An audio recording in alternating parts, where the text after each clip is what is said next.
Light Talks. We're very happy to see you back here again. We wanted to restart the fun spring and summertime with a really cool topic. So today we'll be talking about married at first sight. But it's never good to do it alone. So I have some friends over with me who will be discussing married at first sight with me. Hi, Mika. Hi, Jesse. Are you ready for this? Yes, this is about to be really interesting, guys. Okay. Hi, Maya. Hi, Jesse. Hi, Mika. Hey, Maya. I'm so ready for this conversation. Yay! I'm ready to hear what you all have to say. So we have somebody else on the stream tonight. Hello, Hi, everybody. Jessica. I'm so Hello. excited to join this conversation. I'm excited too, and this is something where we're just going to share our thoughts. Whatever comes to mind. So, who do we want to start with? I think we should start with straight to the point. We know everybody's waiting to talk about this couple. I'm talking about Paige and Chris. If you if you didn't think. So let's go back to the beginning because I feel like there's a lot of lessons, there's a lot of things that we've seen with our friends, maybe with ourselves, our past lives, or things like that. So we're coming to it not in a place of like judgment, but just kind of what went wrong and what were things to watch for. So if we start back at the wedding day when they met, what were some of the things that were like, this might not be it? Baby. I think marriage at first sight, from Chris' standpoint, was that he was not physically attracted to Paige. And he was not honest about that at that time. I think right after the ceremony, when it was just he and Paige, and the things that he shared right then and there had blinking red flags. Where if I was Paige, that would have given me a little bit of pause. From him sharing that he had just broken up with the ex-fiance maybe 2 months before, and just some of the other reckless things that he said just in that one moment would have given me a red flag. That would have given me quite some pause. And you could tell from Paige's face that it gave her some pause as well from her reaction. I'm just trying to figure out why I didn't give her pause enough to keep her legs closed on the first night. Well, maybe she was attracted to the guy. I think she was very much so attracted to him, but it just wasn't reciprocated. In addition to him not being attractive, I think that he's just a royal butthole. And we might be bleeping that, but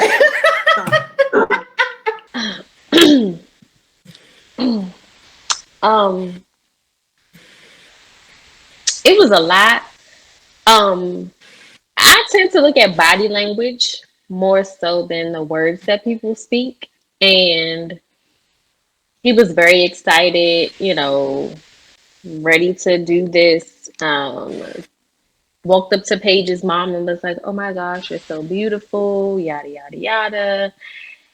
And you can tell by his face that once her friends, she didn't even walk in yet, but once her friends started walking in, he was starting to question, like, am I sure I want to do this? And then when she walked in, his face before the words that came out of his mouth was like, and it's TV, so of course they cut right to him saying, "I am big on physical, and so if I'm not physically attracted to her, then it's not gonna work." And I think since the moment he saw her, he has been trying to figure out, how can I get out of this? that's a very good point. Jessica, what about you? I agree with a lot of what you are saying. I think the biggest thing for me is that I feel like he kind of set herself up for failure by saying that it's gonna be horrible if I'm not attracted to her. Like she was kind of anticipating not having that initial attraction.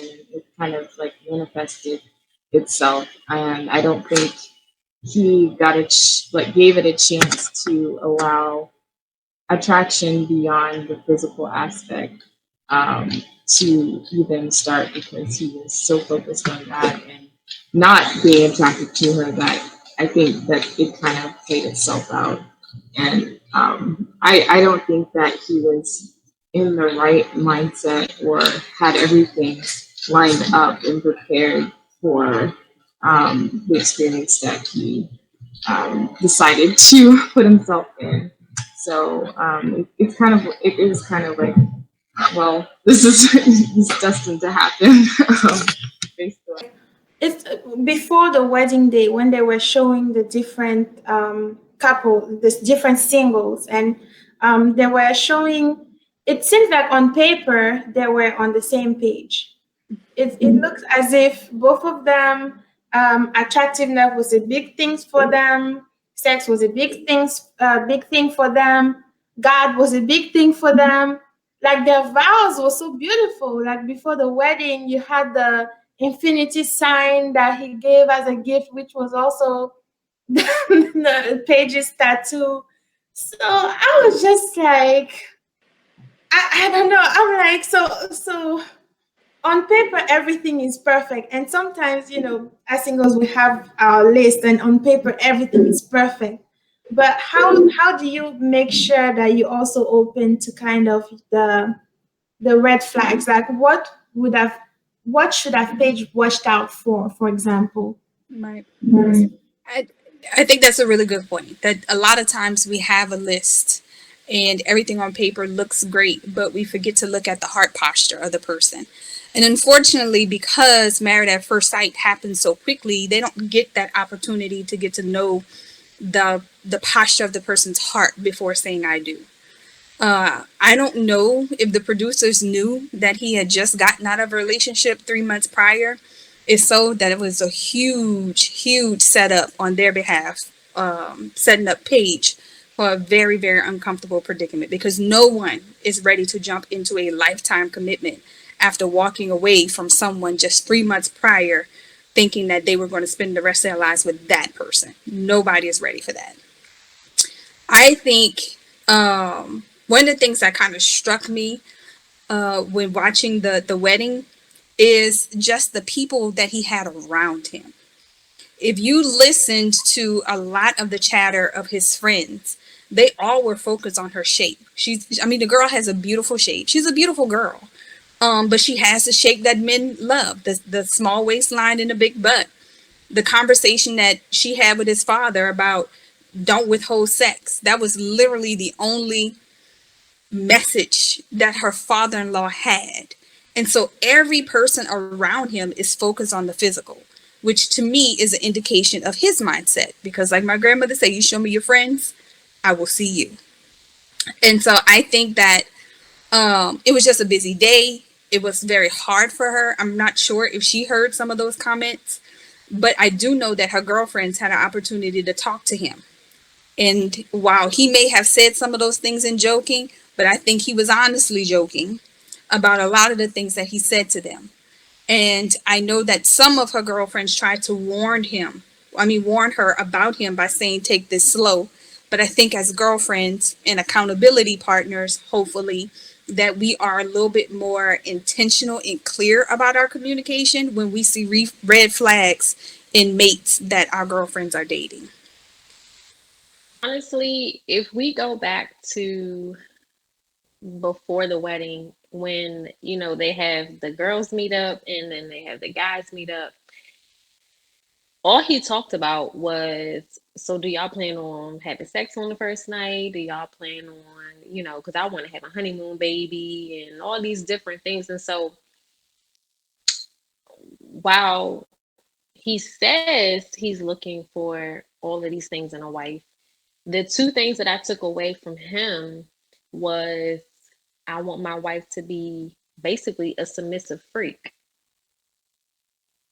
which is not a problem because we know that God created sex, and so that should be good in a marriage. However, when that is your mind frame going into it, and that's all you're thinking about,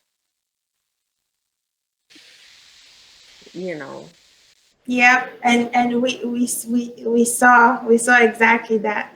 So let's go to the honeymoon. And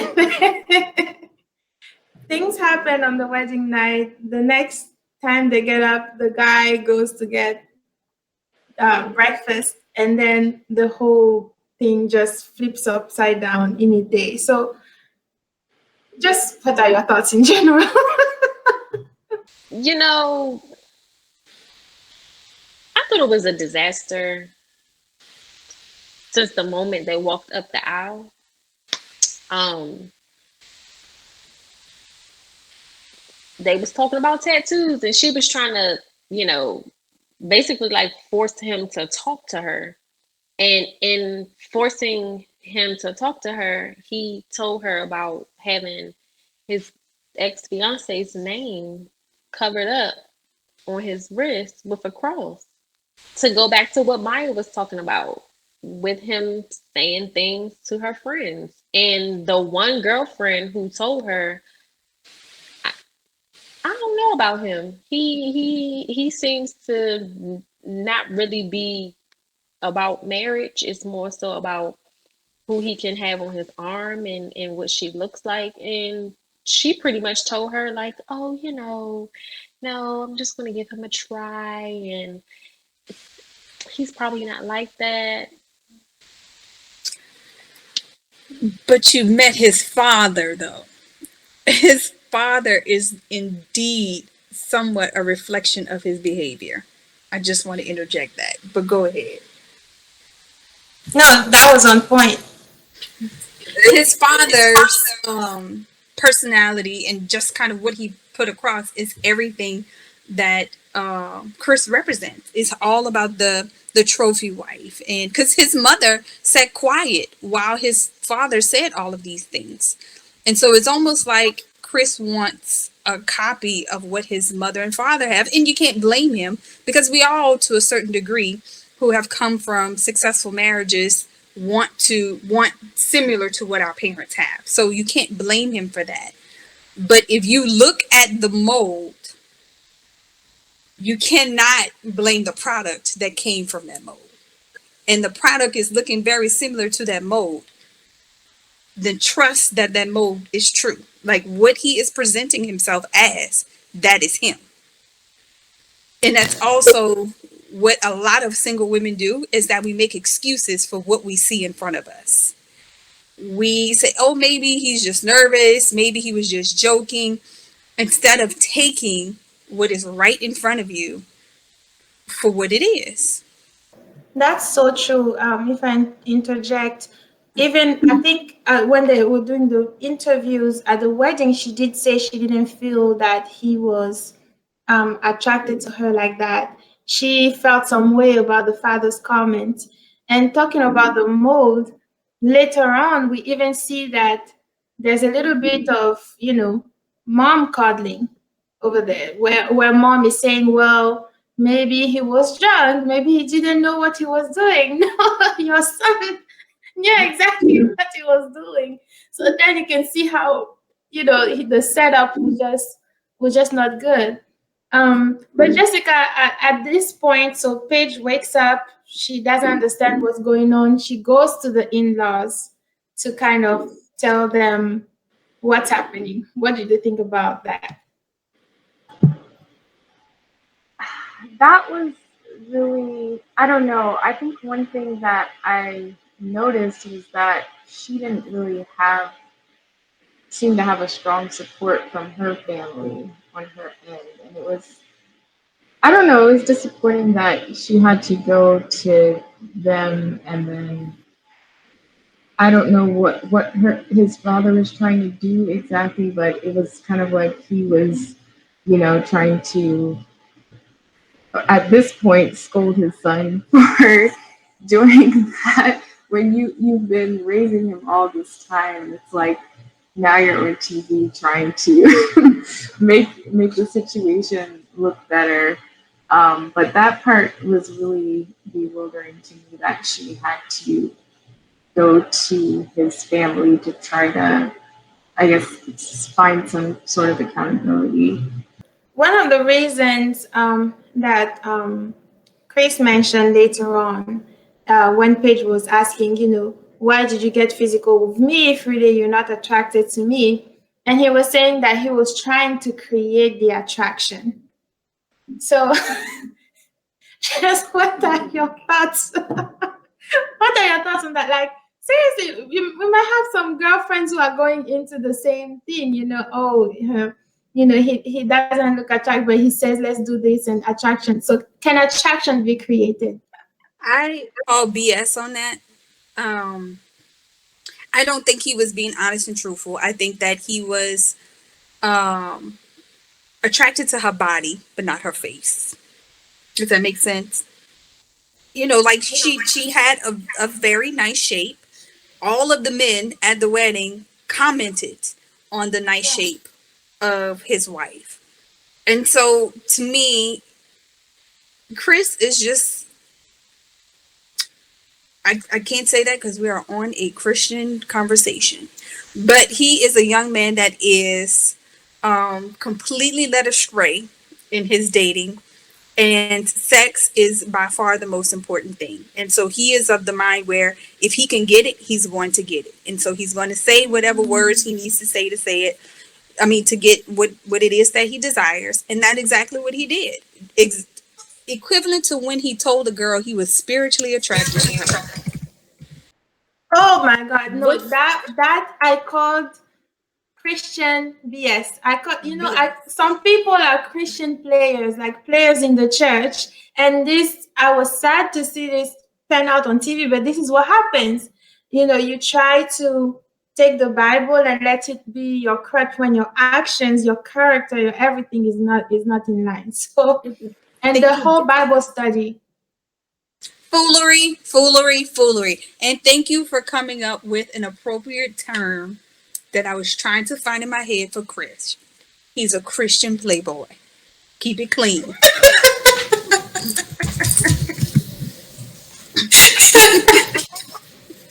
You know,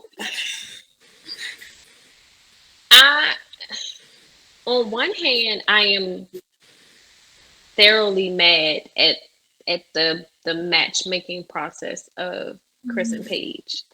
Right. However, I'm also glad that it's playing out the way that it is because it's exposing what both men and women do. On the one hand, I'm like, why would they set this girl up like that? But then on the other hand, I'm so glad that it's playing out the way that it's playing out because the enemy is exposing himself. Like we know that he's not original. So all of the things that Chris is saying, some other guy is going to say it to some Oh, woman, have said, and are or saying. or have said, and some unfortunately some young lady is going to fall for it because they strongly believe that God is pushing them and pulling them and guiding them to fight for something that no one else is fighting. You're the only one fighting. You can't fight a battle that you don't have a partner to fight for. That's crazy to me. And I think it's just a shame that these are the type of relationships that if we have not experienced, and I'll say that I have experienced it myself, where a man presents himself as the godly man, and then 4 weeks down the line, he talking about he don't believe in organized religion. Sir, what are you talking about? Um, and so like Mika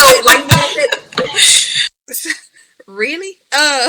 And so I agree with Mika that this whole thing, as frustrating as it is, has a higher purpose. And I hope that it's not just bringing awareness to men in their game, but it's also showing women that our grace needs to be earned. Like, you don't just give it freely away. And it's a shame that Paige has to be the person to kind of be the example of that. Because I don't think it's an image that she wants out there. But we as Christian women have to learn how to see these red flags and not make concessions because this man says he is a Christian or a godly man. What really strikes me is that even people, men who profess to be Christians, they still try to push the boundaries to see how far you'll go. And I don't know if I'm like, is it too much to expect someone who actually upholds God's standards and follows God's law and challenges you to be stronger and is actually chasing after God? Like, that's not to say that he won't have weak moments where you'll have to support him, but are his fruits showing that he is really a man of God? And I think sometimes we are disappointed over and over again to the point where we just wonder if it's if that's in our imagination somewhere. And I think even with Paige, like it sounded like she had been in a similar situation before, and she was like, and she even said like I might be more in love with the marriage than actually in love with this guy, and she was just so focused on making the marriage work that she didn't really stop to take a second and figure out whether or not this is actually where she wanted to be. So Yeah, that's really deep, Jessica. I think what you said is really good. That we learned from what they went through, and I'm glad that Paige realized some of the things, and she said, I fell in love with the idea of marriage, and that's something that singles have to be, cautious about, and not closing our eyes. And the thing is, you have to be spiritually aware, pray, put God in everything you do. But God has also given you a brain and some eyes. So when you see that some things are not going on well, like it doesn't matter how many Bible studies you're going to do with this guy. If that's his character, that's his character. So sometimes we over spiritualize things, and God has given us a lot of wisdom, and he says it, we need wisdom in life. You have discernment, you have things. So you have to be able to kind of look at the signs, and be able to take decisions based on that. And I think Maya mentioned that before. Like she really looked at the signs, and looked at this is God's plan. And so she's actually great in terms of having that commitment and having that grace and wanting to make it work, and the idea of marriage, that it's for better for worse. The only thing is it wasn't with the person that was supposed to be. Oh my gosh, a whole lot just went on. I think everything that you said, I agree with it. I mean, you hit the nail on the head. Character does not change. Um, and yes, this is kind of where Paige got caught up. Like she heard from God saying that she was called to be married, and now this opportunity presents itself. But sis, did you pray to God, and did God say that this is the way that He was going to deliver you into the marriage ministry? Um, and I think this is a really good example of what could potentially happen when we step out on our own to fulfill God's promises instead of waiting. So I agree with everything that you just said. One thing that I also want to point out, because I think that it was very eye-opening to me, is when Chris came back and he sat down with his spiritual mentors. And they were sitting down talking, and these two men was holding him accountable. Did you listen though? No, and that's what I was just getting ready to say, because I have had the experience of meeting a guy who presented himself as a godly man and behaved in a manner that was completely contradictory to a person who should have intimate relationship with God. I always question if men in our single men have godly accountability that's calling them out on this Christian playboy type behavior. And now I see that they do have that accountability. But as Jesse talked about, their character is their character. So if their character is one that does not listen to wise counsel, then this is what you're dealing with. This is who they are. Homeboy shut completely down when they did not want to validate what it is that he wanted to do, which is leave this woman who he has decided to be his wife to go with a woman that he broke up with, his fiance, ex-fiance, because he got her pregnant 6 weeks prior to him knowing he was getting married to somebody else. I mean, make it make sense. When they went through the episode where the two women met, um, and Chris organized that meeting. What did you think about that meeting with the two ladies? Was it even necessary? Would you have met with the ex who is pregnant? No, absolutely not. First of all, you didn't even want to tell me that she was pregnant. Let's start there. You told me, oh, I just found out some devastating news, but I don't want to tell you about it. I'm sorry, what? Did that make sense? Something that could affect our marriage and you don't want to tell me about it? Okay. Then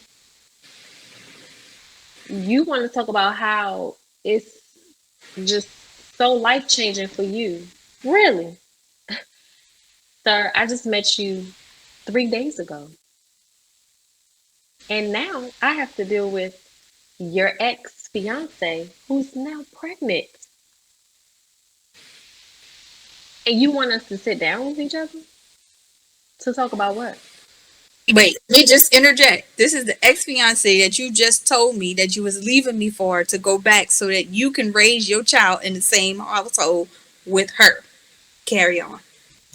When I tell you I was done with him, I was done day one, but it just kept getting worse. And, Jessica brought up something very, very important, which was knowing your own worth. I shouldn't have to get my worth from you. Now, granted, it's a great feeling to be affirmed by you, to be loved by you, but that needs to come from within. If I don't love myself, if I can't affirm myself, if I don't think that I'm worthy enough of a man who's not going to find an excuse to get out of something that he don't want to be in because I'm not attracted to you, and I don't want to make it seem like, oh, we're just bashing Paige, because I think that unfortunately it took her this long to realize that she was more in love and infatuated with being married than actually knowing what it takes to be in a marriage. Yes, for better or for worse. But worse shouldn't start first. Yeah, that is deep. Work shouldn't start with you having to sacrifice yourself and self-worth for him. That's really good, and a lot of ladies, and I love what you said about not bashing Paige. I was upset with her at some point, but then we had to have the grace of thinking that sometimes the process does take time. We know people who have been in all sorts of situations where they took, like, they know it's wrong, but there's something that ties you. And in this case, it was the idea of marriage and maybe the contracts and things like that. But at least she saw it and she said And it was it's also the important. sex that they were having every day. That's true. That's true. And luckily, she came Don't out forget of to it add that. without. The sex that they was having every day. That part. That's good. That's good. And I think she came out of it without a baby, because that would have been a whole Devastating. It would have been hood situation. rage. Yeah. So I'm just glad. I hope. next episode we want be having. I didn't see it in the previews, so I'm kind of holding hope that we won't be like, well, maybe if the friend your friends have told you on wedding day, the other couples have mentioned it all the time. The pastor, your husband's friend, even comes and says, "I'm on your side. You are a diamond," and the experts who matched you came and said, "What are you doing?" I think at some point you have to be like, yeah, if everybody's saying Yeah. this. Yeah, I do think that this is a very difficult position for her to be. You know, something that you prayed for, you wanted, and now it's here, and it's not quite exactly what you expect it to be, and you're just hoping, it'll turn around. Because prayer changes things, right? Um, but I just really wanted her to step away from this far much sooner than she did. I think that after she sat down with the ex fiance, one, I'm not even sure what Chris was trying to achieve by this little get together to have him and the ex fiance. But I got so frustrated with my girl. Oh, my girl. When he whispered in her ear and said, I could see myself fall in love with you, and she fell for it. She fell for it. It hurt me to my core to see this. I'm like, girl, you gotta recognize game. That was game. It was weak game. Ugh. I Hold on, Maya. oh, go Hold ahead. on. The fact that Pastor Cal came in, and I love Pastor Cal because if you haven't watched previous seasons before, then you probably will think that, oh, Pastor Cal is just trying to look like he's, taking up a page. But Pastor Cal calls the men out on their stuff. And Mm-hmm. so what really, like, I will say hurt me to my core for Paige was to sit there and watch Chris with this devilish smirk and grin on his face like, I got her right where I want her. And like Maya said, the fact that he whispered that in her ear and she smiled, it's like the enemy knows exactly what you want to hear. He knows exactly how you want to feel. I want my husband to whisper in my ear, I'm falling in love with you. But to tell me that you scared, okay, I get it. To get in so I can still have sex with you because technically you still my wife, but I'm not gonna be living with you because I don't really want to be with you. That's my 2 cents. I think what Maya said at the beginning, it's the guy has an image of what he wants his wife to be. And Pastor Carl did call it when they were doing the matchups. And he said, based on what this guy said, I don't think she will be his style. And I think at some point we have to start listening to guys know they know their games. So to have two other expert women just not go with the recommendation from somebody who knows his people, is from the culture, is from he's a guy, and that just created this whole mess. But Mm-hmm. so maybe maybe maybe we can send up like what do we wish to see for Paige, for Chris, and for people in that situation. Based on my background, I wouldn't jump to divorce as the first thing either, but this is a very different situation. And so I think the whole idea behind this experiment kind of, I feel like it devalues marriage in a way because it's such an important um, vow to make. And to do that without having all the background and going through the process of making this very important decision, I think kind of devalues it in general in the first place. But I, yeah, like I don't know. I'm really torn. Um, but I would say in this situation that I don't think that they should keep trying to make it work because um, yeah, I think that Paige deserves to be valued more. And I think she was definitely ready for marriage. So I think she needs to find someone who's also at that same mindset and same in that same headspace. And for Chris, I I hope he learns from his mistakes and figures himself out. I I agree with Jess.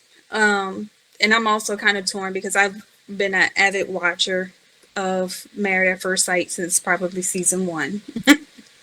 And so I have seen some matches made in heaven where you know right off the bat that these are going to be a really great couple. Like Vincent and I can't think of her name right now. And previous Greg and Deanna. I mean, there's just so many examples where this type of experiment did work. I think that in this particular season, the experts made a mismatch in two instances: Paige and Chris, and Haley and Jacob, because they solely went off of what these two people look like on paper.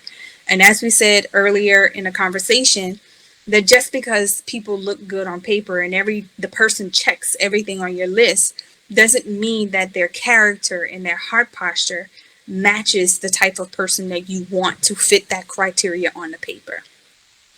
And mainly you can see in these two that attraction matters, because I think the issue with Haley and Jacob is that she's not attracted to him. And it's the same way with Chris and Paige. Chris is not attracted to Paige.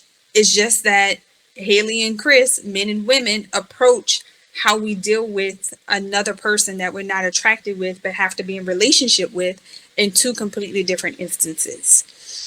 And so I just think for the sake of this type of social experiment, as Jesse said, is that if there's three experts that's lining up these folks and there's one man who's saying that the man is not going to like her, his word should hold a little bit more points than these two women.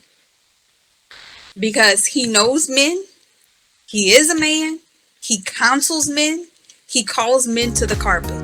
Listen to this man. In terms of Christian dating, Maya could not be on Married at First Sight. I love the show, but Let's go sign up. We have four people already. Child, you'll have a Haley and Jacob situation. It'll just be Maya and somebody else. Like, y'all don't get me out of here. Well, I'm glad that you mentioned Haley and Jacob, because that's our next couple. I thought it would be cool to discuss them after Paige and Chris, because it seems to be kind of the same situation in reverse.